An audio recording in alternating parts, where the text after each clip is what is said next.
تو اب میں آپ سے اگر یہ کہتا ہوں کہ اب کچھ میرے جو سوالات میں لکھے تھے اس میں سے کافی کہ آپ نے پہلے اور دوسرے سوال کے جواب، بلکہ پہلے سوال کے جواب میں میرے کافی سوالوں کا اس میں جواب آ گیا ہے. اب میں آپ سے یہ پوچھنا چاہتا ہوں، اس پہ بھی آپ نے کچھ چیزیں بتائی لیکن میں مزید اس کو کھولو آپ سے چاہتا ہوں کہ تھوڑا کھول کے بیان کریں کہ خود مذاہب کے اندر اور خاص طور پر اگر ہم اسلام کی بات کریں تو اسلام کی اپنی تعلیمات میں ایسی کیا چیزیں ہیں جو الحاد کا سبب بنتی ہے؟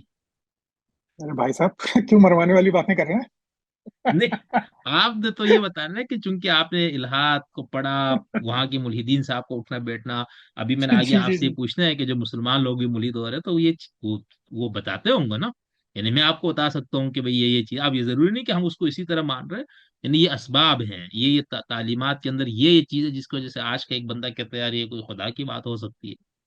تو اس طرح. دیکھیں، اب اسپیسیفکس میں جائے بغیر اگر کامن ایک بات کریں تو کانسیپٹ اسلام کا یہ ہے کہ 1500 برس پہلے اللہ نے ایک بہت چھوٹے سے علاقے میں، 3-4 ہزار کی آبادی کے علاقے میں اپنا ایک رسول بھیجا، جس نے ایک ایسی زبان میں کلام کیا جو صرف اسی خطے کی زبان تھی. نہ وہ انٹرنیشنل لینگویج تھی، نہ وہ ٹریڈ لینگویج تھی. وہ ایک چند قبائل کی، چند میں کہہ رہا ہوں پوری دنیا کے تناظر میں چند قبائل کی زبان میں اس نے کلام کیا. اور ان کی باہمی جنگیں ہوئیں جیسے اس وقت ہوتی تھی. قبائل میں، قوموں میں جنگیں ہوئیں. جو غالب آ گیا اس کا دین نافذ ہو گیا. اور وہ اللہ کا وہ آخری کلام تھا، آخری بات آسمان نے زمین سے بات کی. تو نٹ شل میں ہم لوگ یہ مانتے ہیں. اچھا، پھر یہ بات پیدا ہو جاتی ہے کہ خدا نے جب انسان سے آخری دفعہ بات کی تو اس نے ایک گاؤں کے اندر بات کی، ایک بہت ہی اس زبان میں جو کہ کہیں بولی نہیں جاتی تھی، سمجھنے والے بہت کم تھے، اور اس نے اپنا آخری کلام دے دیا. تو رہتی دنیا تک کے لیے اس نے کلام دے دیا. اب میں چاہتا ہوں کہ آپ یہاں پہ تھوڑا سا رکیں اور ذرا پیچھے کی طرف جا کے، جس کو کہتے ہیں برڈز آئی ویو، اس سے سوچیں کہ خدا جو موجود ہے، اٹرنل ہے، آل گڈ، آل نوئنگ، آل لونگ ہے، اس نے ایسا طریقہ کیوں اختیار کیا کہ ایک ایسی زبان میں بھیجا جو کہ سمجھنے والے بہت کم، ایسی جگہ بھیجا جہاں کوئی جانتا نہیں، وہ ٹریڈ روٹ بھی نہیں، وہ نہ کوئی قوت ہے. وہ وہاں پہ اس نے بھیجا، 23 سال بعد بھیجا، اور اس کے بعد وہ ختم ہو گیا. مطلب وہ اسلام غالب آ گیا. وہ کتاب جو تھی وہ محفوظ نہیں رکھی گئی. اس کی جو رسول کی زندگی تھی وہ بھی تقریباً مجموعے موجود تھے، لیکن تقریباً 250 برس کے بعد اس کی زندگی، جس کو محادیث کہتے ہیں، وہ کمپائل ہوئی. پھر اس کتاب میں جو باتیں لکھی ہوئی ہیں وہ اسی گاؤں اور اس کے سویلائزیشن کی باتیں ہیں. اس میں کوئی ایسی چیز موجود نہیں کہ جو کہ یونیورسل ہو، جس کی ویلیو اس وقت بھی تھی، آج بھی ہے، آگے بھی رہے گی. خیال رہے وہ ویلیو جو ہم پہلے سے نہ جانتے ہیں.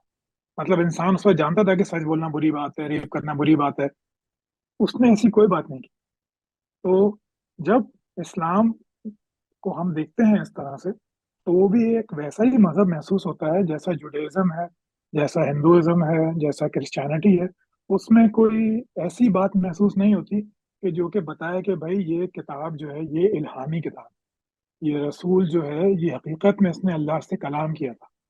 یہ جو اس کی تعلیمات ہیں یہ واقعی ایسے ہی ہیں کہ اگر اس پہ عمل کیا جائے تو پوری دنیا، پورا انسان سدھر جائے گا، انسانیت کے مسائل حل ہو جائیں گے، انسان دنیا میں جنت پالے گا. ایسا کچھ بھی نہیں ہے. تو جب ہم تاریخ کے تناظر میں، علم کے تناظر میں اس کو دیکھتے ہیں تو ایسا کچھ نہیں ہے. جیسے ہم لوگ کہتے ہیں کہ قرآن مجید میں معجزے نہیں ہیں، قرآن مجید معجزہ ہے. تو سوال ہی پیدا ہوتا ہے کہ کون سا معجزہ؟ مطلب معجزہ کس لحاظ سے؟ اگر وہ معجزہ یہ ہے کہ جی زبان کا معجزہ، تو وہ تو آج قابل عمل ہے ہی نہیں. نہ وہ زبان بولی جاتی ہے، نہ وہ گرامر ہے، نہ وہ استعارات ہیں، نہ وہ تشبیہات ہیں. زبان تو بدل چکی ہے، تو زبان کا معجزہ بھی نہیں ہو سکتا. پھر ہم کہتے ہیں کہ وہ سائنس کا معجزہ ہے.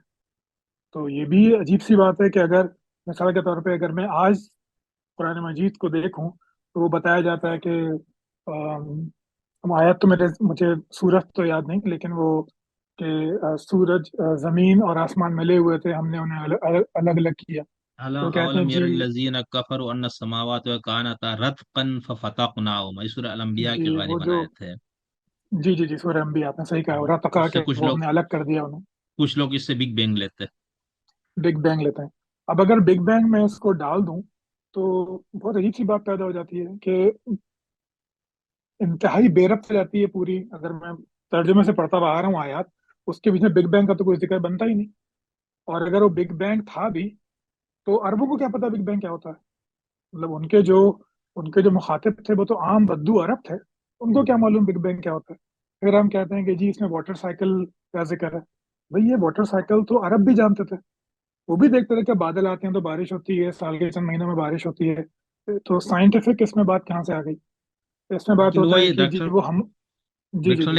लेकिन वो ये नहीं जानते थे कि ज्यादा बारिश होने से ज्यादा पानी आता है। ये चले आगे चले। ये हमारे फिर बिलावल जैसे, साहब बेचारे ने एक बात की थी ना, तो उन्होंने उसको बड़ा मतलब, मैंने कहा चलो जरा ये बात भी ठीक। जी जी बिल्कुल बिल्कुल। ठीक। फिर उसके अलावा तो जी आप के बताया जाता है कि हमने माँ के रहम में रखा 3 पर्दों के अंदर।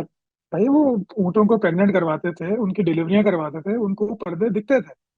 मतलब खाल का पर्दा, प्लेसेंटा, एब्डोमिनल वॉल का पर्दा, प्लेसेंटा का पर्दा, वो दिखता था। तो अच्छा, ये कह, कायनात फैल रही है ये वाली बात कैसे जानते थे? अभी ये तो अभी साइंस बता रही है ना। अच्छा, एक वो मिनट मुझे समा दीजिएगा, मैं बने। ये, मैं ये कह रहा था कि अब जैसे ये बहुत सारी चीजें, वो जो कुरान की पूरी एक साइंसी तफसीर का बहुत बड़ा जखीरा वजूद में आ चुका है। जी हाँ जी हाँ जी हाँ, 1925 में से अल्लामा जौहरी तंतावी साहब, मेरे पास ये तफसीर मैंने जी जी जी। यादगारी के लिए मैंने ली है। मतलब अब तो अच्छा साइंस अच्छा, के वो सारे नजरियात और ख्यालात और सब सब बोसीदा कुछ हो बदल चुके गया। हैं। सब जी कुछ हाँ। तो ये जवाहिरुल कुरान है, ये 26 वॉल्यूम में है ये, हाँ 26 जिल्दों में माशा। है ये। अच्छा, सर ये सईद शायद साहब ने। कि अरबी में लिखी थी ना, ये जी मिस्री जी आलिम जी थे ये। जी जी, जौहरी तंतावी इनका नाम है, इनके तफसीर जी का जी नाम है जवाहिरुल कुरान। अच्छा, फिर हमारे जी जी बरसगीर में सर सईद साहब ने इसकी इब्तिदा की।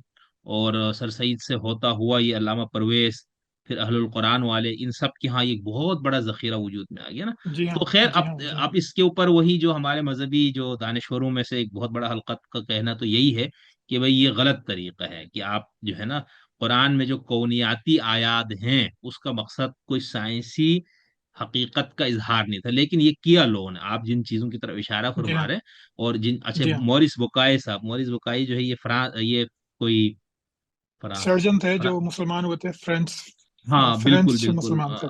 हाँ, इनकी 3 किताबें हैं। जी हाँ, कुरान बाइबल और बाइबल, साइंस बहुत मशहूर हुई थी। जी हाँ। हाँ, कुरान बाइबल और साइंस, कुरान बाइबल और कायनात, और एक तीसरी किताब भी है खैर। और डॉक्टर जाकिर नाइक की भी पूरा उनका जो तरीका वो यही कि कुरान में ये, तो ये बात सही फरमा रहे आपने, यानी आपने जिस चीज की तरफ इशारा किया, आप ये कह रहे हैं कि ये चीजें भी उसके मौजूदा होने की दलील नहीं बनती।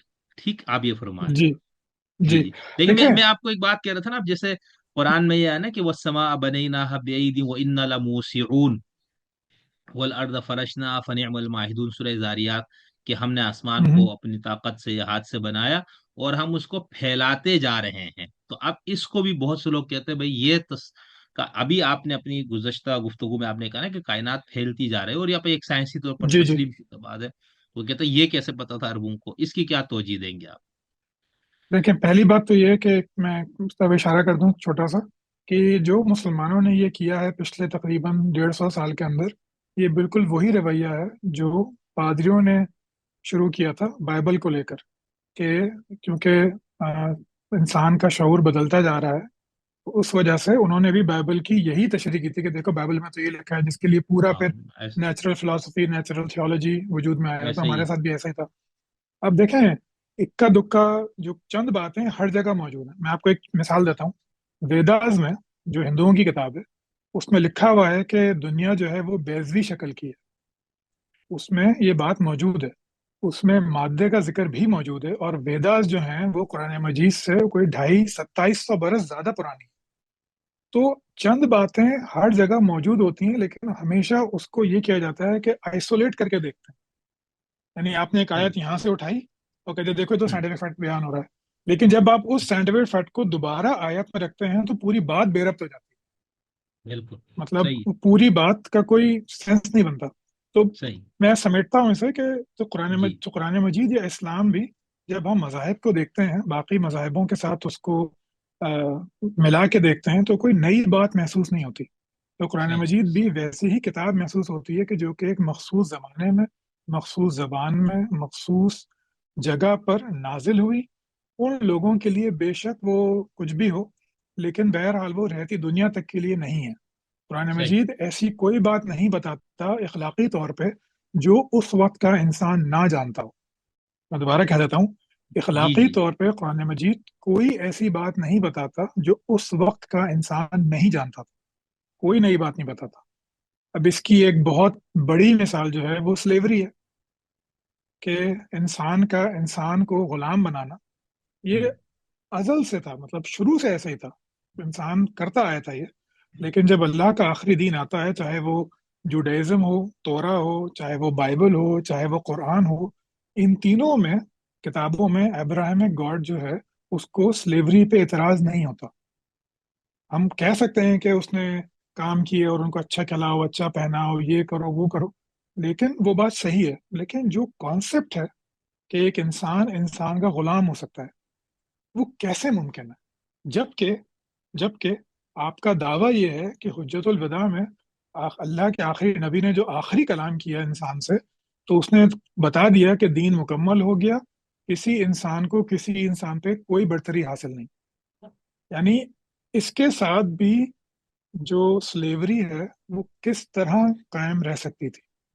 मुमकिन नहीं लेकिन है। इस पे, फिर जी और बहुत हाँ, सारी बात, जी जी, बहुत अच्छे, आप लेकिन इस कहिए। पे, हाँ लेकिन मैं कह रहा हूँ इस पे मैं मतलब अपने सुनने वालों के लिए भी, जाहिर सी बात है, आपको तो ये चीज मालूम ही है, यानी जी मुसलमानों में सरसईद से ये चीज शुरू हुई, और फिर इसको बहुत बढ़ावा मिलता गया कि भाई कुरान ने गुलामी का बिल्कुल खात्मा कर दिया था।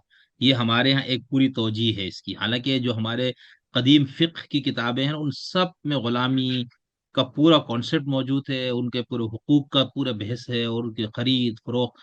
लेकिन अब चूंकि अंग्रेज ने यहाँ एक नई तहजीब से रोशनास कराया हमें, ब्रिटिश ने जब यहाँ पर वो किया, और उस पे जो मजहब के या दीन के और खासतौर पर इस्लाम की जो तहजीबी और अखलाकी जो तालीमात, उस पर शदीद एतराज़ात, उसमें एक बहुत बड़ा मसला ये था कि भाई ये कैसा मजहब है जिसके अंदर इंसान को गुलाम बना के, हालांकि खुद यानी अरस्तू के 19 गुलाम थे, और कहते हैं कि उनके पास जी जी 19 दलीलें थी गुलामी के सही होने पे, ये मैंने पढ़ा है कई किताबों में। तो कहने का था कि ये एक आलमगीर वो था, और दुनिया की हर तहजीब में गुलामी और ये लोंडियों का पूरा तस्वुर। अब ये जो शदीद एतराज आया, तो अब मुसलमान बाकी उलमा ने कहा बस ठीक है, अल्लाह मियाँ ने रखा है, अल्लाह ने कह दिया और मौजूद है, आज़ाद करना बहुत फजीलत है, फलाना डिमकाना, लेकिन गुलामी का इदारा इस्लाम में मौजूद है। सर सही साहब ने कहा नहीं, सूरह मोहम्मद की आयत नंबर 4 है कि कैदी अब आपके पास आ जाए तो आपके पास सिर्फ दो ही ऑप्शन है, या आप उनको गांधी साहब फिदिया भी यही दे। कहते हैं।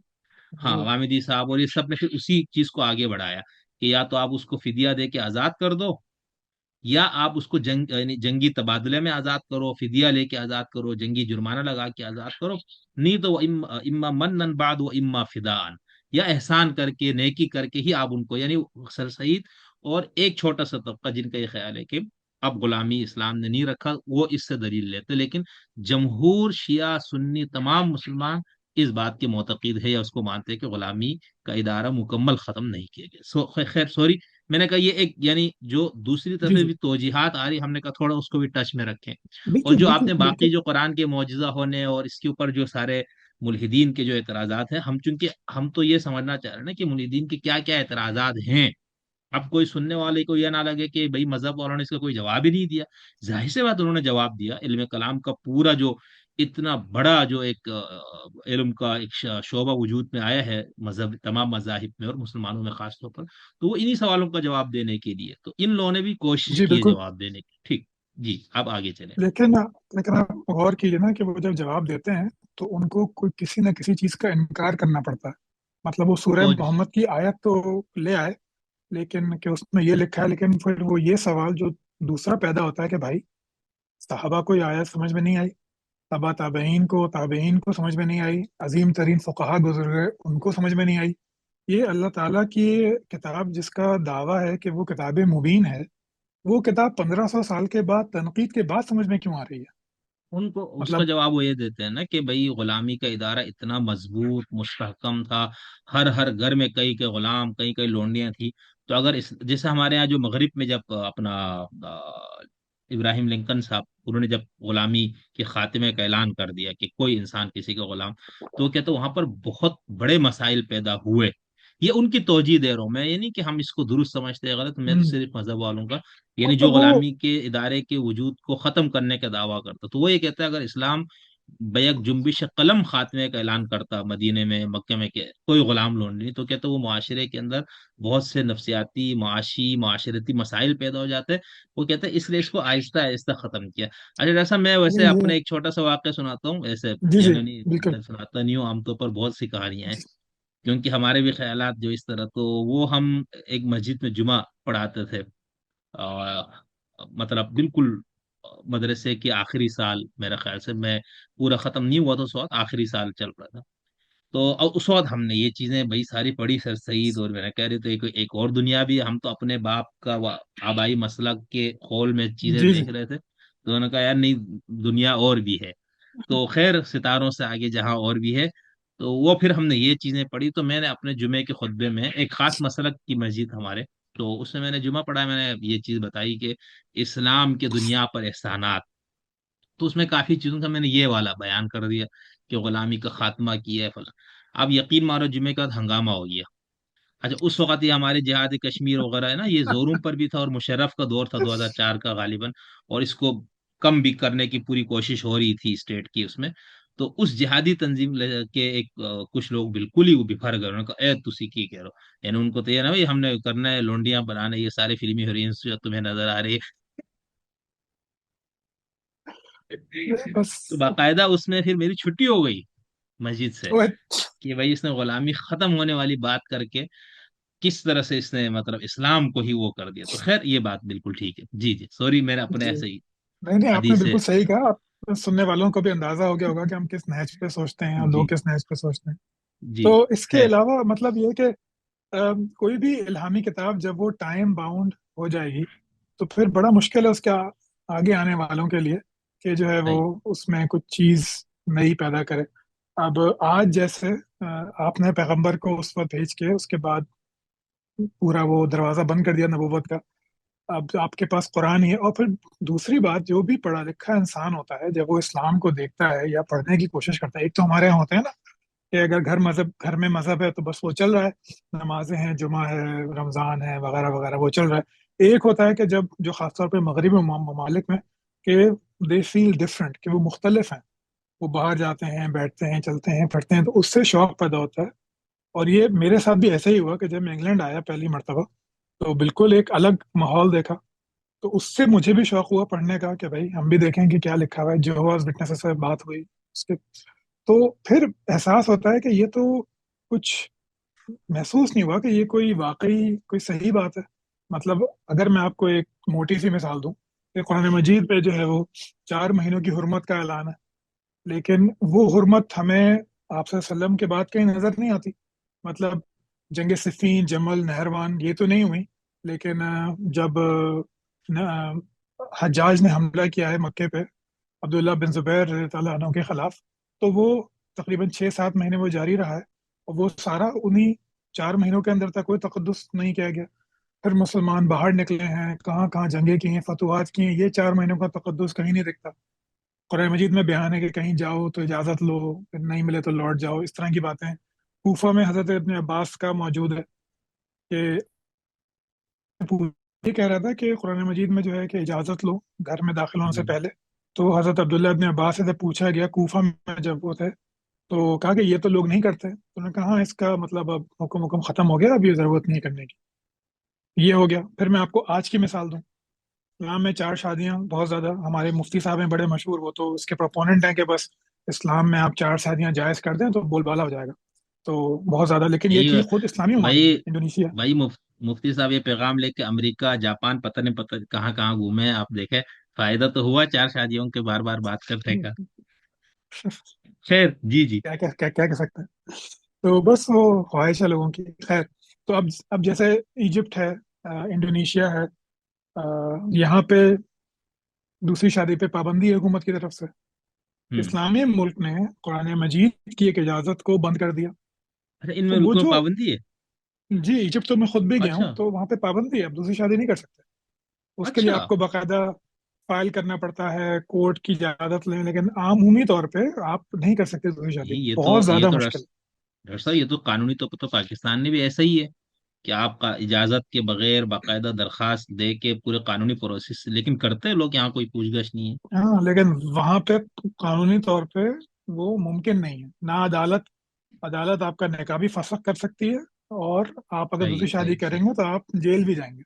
सही तो सही, ये ठीक। कानून बनाए खैर। गए हैं बिल्कुल कुरान मजीद के अगेंस्ट। तो वो जो हमारी एक दावा है कि वो मोहकम है और उसमें दलाइल हैं और क़यामत तक के लिए है, हमें पहली सदी से ही नजर आना शुरू हो जाता है कि उसके अहकामात पे अमल नहीं हो रहा। मतलब हजरत उमर का बहुत मशहूर वाक़या है कि आपने हिजाज के अरबों को गुलाम बनाने से मना फरमा दिया। ठीक है, इसकी कोई मजहबी दलील नहीं है, ये कत फैसला था। दुरुस्त सही वो एक अलग बात है, वो मेरे ख्याल से दुरुस्त ही था वो। लेकिन मतलब किस तरह आपने ये कर दिया। कुरान में फिर कई इस्लामी मुल्कों में हाथ काटने की सजा जो है वो इज्तिहाद हो गया उस पर, कि नहीं जी। अब हम हाथ नहीं काटेंगे, अब जेल उसका मुतबादिल है, कि पहले जेल नहीं होती थी, अब जरा इनकलाब आ गया, अब हमारे पास ज्यादा अजनास हैं, हम फीड कर सकते हैं लोगों को ज्यादा, अब हम जेल देंगे। सवाल ये पैदा हो जाता है कि भाई तुम होते कौन हो ये करने वाले?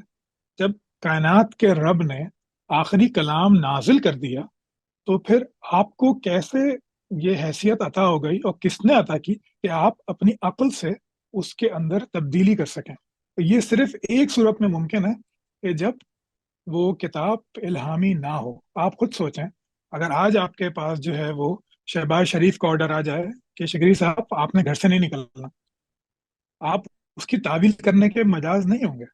आप नहीं कहेंगे कि भाई ठीक है, उन्होंने तो ये कहा था, लेकिन आज 3 दिन हो गए, घर में दूध खत्म हो गया, तो आज मैं बाहर जा रहा हूँ। तो आप नहीं करेंगे। लेकिन यहाँ हम देखते हैं जो खुदा का आखिरी दिन, उसमें लोग जो है वो चेंजेस कर रहे हैं। सही और सही फिर सही। जो मो- फिर जो हुर्मत बयान होती है वो कहीं नजर नहीं आती। अब इस्लाम से पहले अबरहा हाथी लेके आ रहा है, तो अबाबील आ जाते हैं, ठीक है, तबाह कर देते हैं, सूरह फील में वाकया। उसके बाद हज्जाज बिन यूसुफ काबे की दीवार गिरा देता है, कुछ नहीं होता। करामत था, हजर अस्वद उखाड़ के ले जाते हैं, अपनी मस्जिद का पायदान बना लेते हैं जिसपे वो पैर रख के जाते थे अंदर। ना अबाबील आते हैं, ना कुछ और होता है, कुछ भी नहीं होता। तो इस तरह की चीजें जो हैं वो सवाल उठाती हैं कि ये इल्हामी जी, मजहब सही नहीं है, ये इंसान के बनाए हुए कई हजार मजाहिब में से एक मजहब है। सही। बहुत अच्छा, नहीं ठीक। जबरदस्त आपने बताया।